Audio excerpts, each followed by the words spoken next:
சகோதர சிநேகம். சகோதர சிநேகத்தை குறித்து நான் உங்களுக்கு எழுத வேண்டுவதில்லை. நீங்கள் ஒருவரில் ஒருவர் அன்பாய் இருக்கும்படிக்கு தேவனால் போதிக்கப்பட்டவர்களாய் இருக்கிறீர்களே. அந்தப்படி நீங்கள் மக்கதோனியா நாடெங்குமுள்ள சகோதரர் எல்லாருக்கும் செய்து வருகிறீர்கள். சகோதரரே, அன்பிலே நீங்கள் இன்னும் அதிகமாய் பெருகவும், புறம்பே இருக்கிறவர்களைப் பற்றி யோக்கியமாய் நடந்து ஒன்றிலும் உங்களுக்கு குறைவில்லாதிருக்கும்படிக்கு நாங்கள் உங்களுக்கு கட்டளையிட்டபடியே அமைதல் உள்ளவர்களாய் இருக்கும்படி நாடவும், உங்கள் சொந்த அலுவல்களை பார்க்கவும், உங்கள் சொந்த கைகளினாலே வேலை செய்யவும் வேண்டும் என்று உங்களுக்கு புத்தி சொல்லுகிறோம். விசுவாசிகள் ஒருவருக்கொருவர் சகோதர சிநேகத்தோடு இருக்க வேண்டும். அன்பிலே நாம் இன்னும் அதிகமாய் பெருக வேண்டும். நாம் ஒருவரில் ஒருவர் அன்பாய் இருக்கும்படி தேவனால் போதிக்கப்பட்டிருக்கிறோம். இந்த போதனை எல்லா விசுவாசிகளுக்கும் மிகவும் முக்கியமானது. ஆகையினால் சகோதர சிநேகத்தை குறித்து தெசலோனிக்கேயருக்கு தான் மறுபடியும் எழுத வேண்டியதில்லை என்று பவுல் தீர்மானம் செய்திருக்கிறார். ஒருவரில் ஒருவர் அன்பாய் இருக்க வேண்டும் என்பது அடிப்படை உபதேசம். தெசலோனிக்கேயரும் இந்த உபதேசத்தை அங்கீகரித்து மற்ற எல்லா சகோதரரிடத்திலும் அன்பு கூறுகிறார்கள். தெசலோனிக்கேயருக்கு சத்தியத்தை உபதேசம் பண்ணும்போது அதை அவர்கள் அன்பாய் ஏற்றுக்கொள்கிறார்கள். தெசலோனிக்கேயரிடம் காணப்படுகிற ஆவிக்குரிய நற்குணங்களை பவுல் புகழ்ந்து சொல்லுகிறார். இந்த நற்குணங்கள் இவர்களுக்கு இயல்பாக வந்துவிடவில்லை. தேவனால் போதிக்கப்பட்டபடியினால்தான் இவர்களுக்கு நற்குணம் உண்டாயிருக்கிறது. இதன் மூலமாகவே தெசலோனிக்கேயர் ஒருவரில் ஒருவர் அன்பாய் இருக்கிறார்கள். நன்மையான எல்லா காரியங்களையும் தேவனே நமக்கு போதிக்கிறார். தேவனிடமிருந்து போதனையை பெற்றுக்கொள்ளும் போது நாம் அதற்கு கீழ்ப்படிந்து அதன் பிரகாரம் ஜீவிக்க வேண்டும். நம்முடைய தேவனாகிய கர்த்தரிடத்தில் நாம் முழு மனதோடும் முழு இருதயத்தோடும் முழு ஆத்மாவோடும் அன்பு கூற வேண்டும். நம்மிடத்தில் அன்பு கூறுவது போல நாம் பிறரிடத்திலும் அன்பு கூற வேண்டும். இது வேதாகமத்தின் அடிப்படை உபதேசம். தேவனால் போதிக்கப்பட்டவர்கள் எல்லோருக்கும் இந்த அடிப்படை உபதேசம் போதிக்கப்பட்டிருக்கும். நாம் ஒருவரில் ஒருவர் அன்பாய் இருக்க வேண்டும் என்று நமக்கு யாரும் போதிக்கவில்லை என்று எந்த விசுவாசியும் சாக்கு போக்கு சொல்ல முடியாது. கிறிஸ்தவ ஐக்கியத்திற்கு அன்பே பிரதானம். நம்முடைய ஆவிக்குரிய குடும்பத்தில் அன்பு விசுவாசிகளை ஆளுகை செய்ய வேண்டும். ஒருவரில் ஒருவர் அன்பாய் இருக்கும்படிக்கு தெசலோனிக்கேயர் தேவனால் போதிக்கப்பட்டவர்களாய் இருக்கிறார்கள். தாங்கள் பெற்றுக்கொண்ட போதகத்திற்கு அவர்கள் முன்மாதிரிகளாக இருக்கிறார்கள். தாங்கள் போதிக்கப்பட்டபடி மக்கதோனியா நாடெங்கும் உள்ள சகோதரர் எல்லோருக்கும் செய்து வருகிறார்கள். அவர்களிடத்திலும் அன்பாய் இருக்கிறார்கள். அவர்களுடைய அன்பு விஸ்தாரமாக பரவி இருக்கிறது. உண்மையான விசுவாசிகள் எல்லோரும் எல்லா பரிசுத்தவான்களிடத்திலும் அன்பு கூற வேண்டும். தெசலோனிக்கேயர் ஒருவரில் ஒருவர் அன்பாய் இருந்தாலும் அவர்கள் இன்னும் அதிகமாய் அன்பு கூற வேண்டும் என்றும் அவர்கள் இன்னும் அதிகமாய் அன்பிலே பெருக வேண்டும் என்றும் பவுல் அவர்களுக்கு புத்தி சொல்லுகிறார். அவர்கள் இன்னும் அதிகமாய் ஜெபிக்க வேண்டும் என்று பவுல் அவர்களுக்கு ஏற்கனவே புத்தி சொல்லி இருக்கிறார். அவர்கள் இன்னும் அதிகமாய் வேலை செய்ய வேண்டும் என்று பவுல் அவர்களுக்கு ஏற்கனவே புத்தி சொல்லி இருக்கிறார். நாம் இப்பிரபஞ்சத்தில் ஜீவிக்கும் வரையிலும் நமக்கு பரிபூரணம் இல்லை.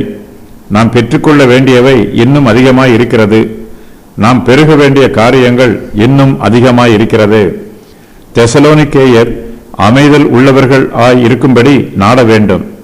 தங்களுடைய அழைப்புக்கு அவர்கள் பாத்திரவான்களாய் நடந்து கொள்ள வேண்டும்.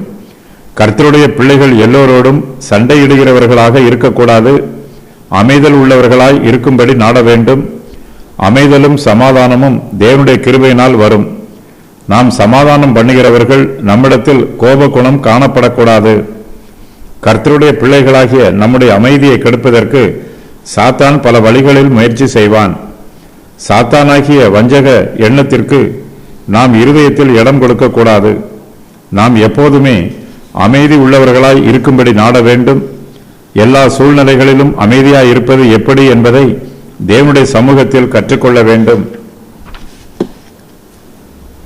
தெசலோனிக்கேயர் அமைதல் உள்ளவர்களாய் இருக்க வேண்டும் என்று அப்போஸ்தலரும் அவர்களுக்கு கட்டளையிட்டிருக்கிறார்கள். தெசலோனிக்கேயர் தங்கள் சொந்த அலுவல்களை பார்க்க வேண்டும். வீண் அலுவல்காரர்கள் மற்றவர்களுடைய அலுவல்களில் தேவையில்லாமல் தலையிடுவார்கள். இவர்களுடைய மனதில் அமைதி இருக்காது, சமாதானம் இருக்காது, குழப்பத்தில் இருப்பார்கள்.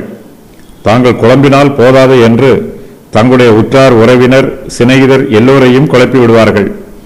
இவர்கள் மற்றவர்களுடைய நன்மையை கவனிக்க மாட்டார்கள். மற்றவர்களை பற்றி இவர்களுக்கு மெய்யாகவே கவலை இல்லை. ஆனாலும் தங்களுடைய சொந்த அலுவல்களை பார்க்காமல் மற்றவர்களை பற்றியும் அவர்களுடைய அலுவல்களை பற்றியும் புரணி பேசுவார்கள். கர்த்தருடைய பிள்ளைகளாகிய நாம் தேவன் நம்மை அழைத்த அழைப்புக்கு பாத்திரவான்களாய் நடந்து கொள்ள வேண்டும். நம்முடைய சொந்த கைகளினாலே வேலை செய்ய வேண்டும். நாம் எந்த வேலையும் செய்ய வேண்டாம் என்று கிறிஸ்து நமக்கு உபதேசம் செய்யவில்லை. நாம் ஒரு வேலையும் செய்யாமல் சும்மா இருக்க வேண்டும் என்று வேத வசனம் சொல்லவில்லை. தேவன் நமக்கு கொடுத்திருக்கிற வேலையை நாம் உண்மையோடு செய்ய வேண்டும். நம்முடைய வேலையில் நாம் கருத்தாயும் கவனமாயும் உண்மையாயும் இருக்க வேண்டும் என்றுதான் கிறிஸ்து நமக்கு உபதேசிக்கிறார். நாம் புறம்பாய் இருக்கிறவர்களை பற்றி யோக்கியமாய் நடந்து கொள்ள வேண்டும். நம்முடைய நடத்தையில் உண்மையும் கண்ணியமும் இருக்க வேண்டும். நம்முடைய நடத்தையில் நற்சாட்சி இருக்க வேண்டும். கிறிஸ்துவின் சுவிசேஷத்தை நம்முடைய வாயினால் பிரசங்கம் பண்ணும்போது நம்முடைய நல்ல நடத்தை சுவிசேஷத்திற்கு நற்சாட்சி சொல்ல வேண்டும். அப்போதுதான் புறம்பே இருக்கிறவர்களுக்கு சுவிசேஷத்தின் விசேஷம் புரியும். அவர்களுடைய நல்ல ஆதரவை நாம் பெற்றுக்கொண்டு அவர்கள் மத்தியில் ஊழியம் செய்ய நமக்கு வாய்ப்பு கிடைக்கும். நாம் யோக்கியமாய் நடக்கும்போது நமக்கு புறம்பே இருக்கிறவர்களின் ஆதரவும் சில சமயங்களில் சத்துருக்களின் ஆதரவும் நமக்கு கிடைக்கும். நமக்கு ஒன்றிலும் குறைவில்லாதிருக்கும்படி தேவன் விரும்புகிறார். புறஜாதியார் மத்தியில் நமக்கு ஒன்றும் குறைவில்லாதிருக்க வேண்டும் என்றால் நம்முடைய சொந்த அலுவல்களை நாம் பார்க்க வேண்டும். நம்முடைய சொந்த கைகளினால் வேலை செய்ய வேண்டும். எல்லோரோடும் அமைதல் உள்ளவர்களாய் இருக்கும்படி நாட வேண்டும். கடினமாய் உழைக்கிறவர்களுக்கு ஒரு குறைவும் இராது. இவர்கள் தங்களுக்கு தேவையான போஜனத்திற்கு கடினமாய் வேலை செய்வார்கள். வேலை செய்து போஜனம் பண்ணும்போது அதில் ஒரு திருப்தியும் சந்தோஷமும் இருக்கும். கர்த்தர் நம்முடைய கைகளின் பிரயாசத்தை ஆசீர்வதிக்க விரும்புகிறார். தங்கள் சொந்த அலுவல்களை பார்க்காமல் மற்றவர்களுடைய அலுவல்களை பற்றி புறணு பேசுகிறவர்கள் தங்கள் வாய்களின் பிரயாசம் ஆசீர்வதிக்கப்படும் என்று எதிர்பார்க்கிறார்கள். கர்த்தர் இப்படிப்பட்டவர்களுடைய வாய்களின் பிரயாசத்தை ஆசீர்வதிக்க மாட்டார். தம்முடைய பிள்ளைகளுடைய கைகளின் பிரயாசத்தையே ஆசீர்வதிப்பார்.